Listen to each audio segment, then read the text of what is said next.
बिस्मिल्लाहिर्रहमानिर्रहीम। अस्सलाम वालेकुम नाजरीन, मैं हूं जेम जमाली और आप देख रहे हैं डिजिटल के सबसे बड़े चैनल न्यूज़ पाकिस्तान का प्रोग्राम ए टू जी। नाजरीन, अमेरिकी सदर डोनाल्ड ट्रंप ने ईरान के खिलाफ जारी जंग को दुरुस्त करार देते हुए दावा किया है कि अगर अमेरिका और इसराइल ईरान पर हमला न करते तो मुमकिना तौर पर जौहरी जंग छिड़ सकती थी जो तीसरी आलमी जंग में तब्दील हो जाती। ओवल ऑफिस से खिताब करते हुए डोनाल्ड ट्रंप ने इस फौजी मुहिम को एक इंतखाब नहीं बल्कि नागुज़ीर इक़दाम करार दिया और कहा कि अगर हमने ईरान के जौहरी प्रोग्राम को तबाह न किया होता तो ईरान एक माह में जौहरी हथियार हासिल कर लेता और उसे इसराइल और मशरिक़ वस्ता के ख़िलाफ़ इस्तेमाल करता। उनका कहना था कि ये ऐसी जंग होती जिसमें कुछ भी बाकी न रहता और मौक़िफ़ अख्तियार किया कि अमेरिका ने ईरान के ख़िलाफ़ कार्रवाई करके एक अजीम काम अंजाम दिया है। उन्होंने खबरदार किया कि जो कोई भी जौहरी हथियारों से लेस ईरान की हिमायत करता है उसके साथ कोई न कोई मसला है। डोनाल्ड ट्रंप ने यह दावा भी दोहराया कि ईरान के पास इस वक्त न बहरिया है, न फ़िज़ाई दिफाई निज़ाम और न ही ईरान के पास अब क़यादत है। अमेरिका और ईरान के दरमियान राब्तों का हवाला देते हुए उन्होंने कहा कि मेरा सबसे बड़ा मसला ये है कि मुझे मालूम ही नहीं हम किस से बात कर रहे हैं, क्योंकि इनमें से किसी को नहीं जानता हूँ।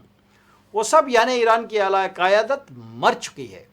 ट्रंप ने ओबामा दौर के जौहरी मुआहदे को भी तनकीद का निशाना बनाते हुए कहा कि उसने ईरान को जौहरी हथियार बनाने के करीब पहुँचा दिया था। उनके मुताबिक अगर मैं इस मुआहदे से दस्तबरदार न होता तो ईरान 3 साल पहले ही एटमी हथियार हासिल कर चुका होता और पहले इसराइल और फिर अमेरिका को निशाना बना चुका होता। ट्रंप ने B-2 स्प्लिट बमबार के हवाले से कहा कि अगर गुज़िश्ता जून में तैयारों को ईरानी फ़िज़ाई हुदूद में न भेजा जाता तो ईरान एक माह के अंदर जौहरी हथियार हासिल कर लेता।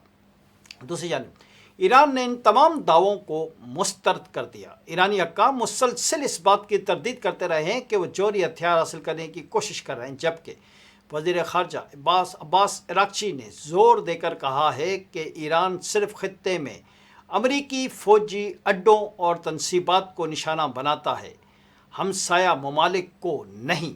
जी नाज़रीन, दरियासना अमरीकी बहरिया का तैयारा बरदार जहाज़ USS जेराल्ड आर फोर्ड जंग छोड़कर मरम्मत के लिए बहरे अहमर से रवाना हो गया। US नेवल इंस्टीट्यूट के मुताबिक USS जेराल्ड आर फोर्ड की यूनान के सोडान बेस में मरम्मत होगी। जहाज़ 2 से 3 हफ्ते ऑपरेशनल नहीं रहेगा। अमरीकी नेवल इंस्टीट्यूट के तर्जुमान ने बताया है कि जहाज़ में आग के नतीजे में कई रिहायशी हिस्से और 100 से ज़ायद बिस्तर भी ज़ाया हो गए।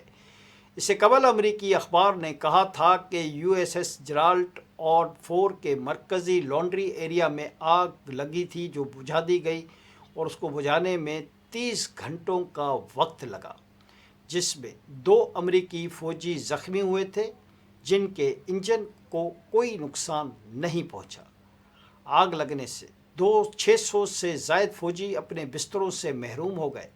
USS जेराल्ड आर फोर्ड पर तकरीबन 4,500 अफराद का अमला तैनात होता है। जी नाज़रीन, दूसरी तरफ ईरानी सिक्योरिटी के सरबरा अली लारेजानी की शहादत की ईरानी हक्काम की तरफ से तस्दीक कर दी गई है। इस हवाले से ईरानी वज़ीर ख़ारजा अब्बास अराग़ची ने कहा है कि सिक्योरिटी चीफ अली लारेजानी समेत आला ईरानी अहदेदारों के कत्ल से ईरानी हुकूमत को धचका नहीं लगा। अरब मीडिया को इंटरव्यू देते हुए ईरानी वज़ीर ख़ारजा अब्बास अराग़ची ने ज़ोर देकर कहा कि आला हक्काम का कत्ल ईरान की हुकूमत के लिए किसी धचके का बायस नहीं बनेगा।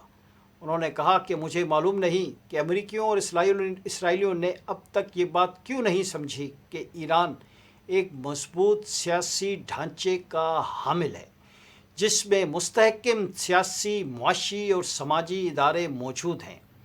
अब्बास अराग़ची ने मज़ीद कहा कि किसी एक फ़र्द की मौजूदगी या अदम मौजूदगी इस ढांचे को मुतासिर नहीं करती। ईरानी वज़ीर ख़ारजा का यह भी कहना था कि यकीनन अफराद बाअसर होते हैं और हर शख्स अपना किरदार अदा करता है, लेकिन असल बात यह है कि ईरान का सियासी निज़ाम एक नहायत मजबूत ढांचा है। 66 برس کے علی لاریجانی انقلاب ایران کے بعد ابھرنے والی اہم سیاسی شخصیات میں شامل تھے۔ اسی دوران ایران کے طاقتور سیکیورٹی عہدیدار علی لاریجانی کی شہادت کی خبر نے مشرق وسطیٰ میں ہلچل مچا دی ہے۔ لاریجانی وہ شخصیت تھے جو فوج، مذہبی قیادت اور سیاسی اشرافیہ تینوں کو ایک ساتھ جوڑ کر رکھتے تھے۔ آیت اللہ خامنئی کی شہادت کے بعد وہ غیر رسمی طور پر نظام کے سب سے طاقتور فرد بن گئے تھے۔ علی لاریجانی کو ایران کے طاقتور ترین پالیسی سازوں میں شمار کیا جاتا تھا۔ بطور secretary supreme national security council وہ دفاعی حکمت عملی، ایٹمی پروگرام اور خارجہ تعلقات کی نگرانی کر رہے تھے۔ انہیں ایک ایسی شخصیت سمجھا جاتا تھا جو فوج، مذہبی قیادت اور سیاسی حلقوں کے درمیان توازن قائم رکھتی تھی۔ مشرق وسطیٰ میں جاری جنگ کے بعد لاریجانی کا کردار مزید نمایاں ہو گیا تھا۔ حال ہی میں علی لاریجانی کو تہران میں حکومتی ریلی میں عوام کے درمیان دیکھا گیا تھا، جو ایران کے موقف کا کھلا اظہار تھا۔ لاریجانی ایران کے نیوکلیئر پروگرام اور عالمی مذاکرات میں کلیدی حیثیت رکھتے تھے۔ انہوں نے 2015 کے جوہری معاہدے کی حمایت کی تھی، جس سے بعد میں امریکی صدر ڈونلڈ ٹرمپ الگ ہو گئے تھے۔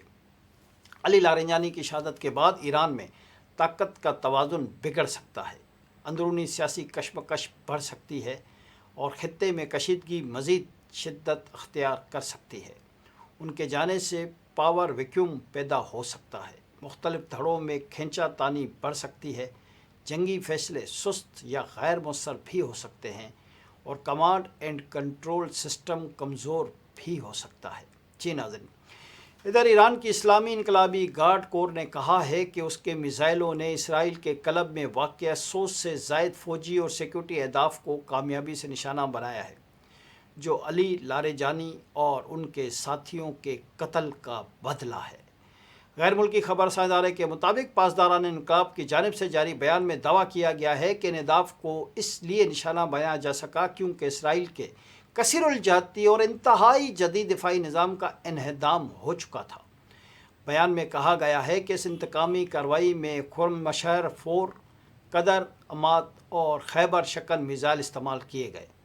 واضح رہے کہ اسرائیل کی ایمرجنسی سروسز کے مطابق تل ابیب کے ضلع رامات گان میں گرنے والے ملبے کے باعث ایک مرد اور ایک خاتون ہلاک ہو گئے، جبکہ متعدد شہریوں کے زخمی ہونے کی بھی اطلاعات ہیں۔ میڈیا رپورٹس کے مطابق ایران کی جانب سے پہلی بار حاج قاسم میزائلوں سے اسرائیل اور امریکی اڈوں پر حملے کیے گئے ہیں۔ جی ناظرین، موجودہ جنگی ماحول میں یہ بات بھی اہم ہے کہ ایران کی دفاعی حکمت عملی کو موزیک دفاع کیا ہے۔ موزیک دفاع ایسی دفاعی حکمت عملی کا نام ہے جسے ایرانی عسکری شخصیت محمد علی جعفری نے تیار کیا تھا۔ اس نظریے کے تحت فوجی طاقت کو مرکزی کمان کے بجائے مختلف علاقائی یونٹس میں تقسیم کیا گیا ہے۔